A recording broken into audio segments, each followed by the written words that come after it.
Step up. Boom. Yeah. Knee. Boom. Good. So knee. Boom. Elbow. Boom. Up. Okay, so from here, I'm going to be marching forward again. So Stevie's going to throw that spear elbow. So once he's here, he's going to, with his left hand, he's going to snap down to control my wrist. Throw the right elbow through. He's going to kick my, control my arms, kick my foot. Up. Throw that right elbow. Again, one more time. Step up. Boom. Yeah. Up. Up. And through.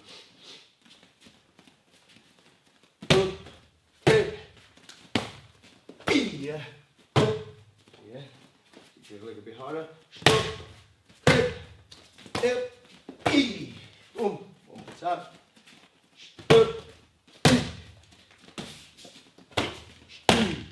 So if you notice, guys, with this you can link as many knees and elbows as you want. You can even fall back into the clinch and go into the positions that we've already stated previously. So we can go on forever really with these techniques. So you can be going again from beginning down, there, there, there, there, right knee, elbow, up, clinch, up, good, to the knee, lift and push, good, side knee, good, so knee, elbow, up,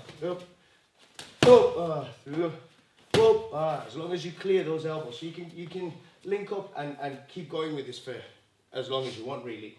There's no need to rush because obviously it's a little bit dangerous with the elbows, but have a feeling for it. So you'll go again, say you'll step knee here, boom, and you'll fall into the clinch. He controls here. So feel what's natural to come next. Here, good, control the elbow here. Wrist down, up, good, knee, boom, good. Step up, knee, boom, you push, boom. Yeah, so you can be as creative as you want with this, guys, but like I said, there's no need to rush with it, but try and keep it flowing.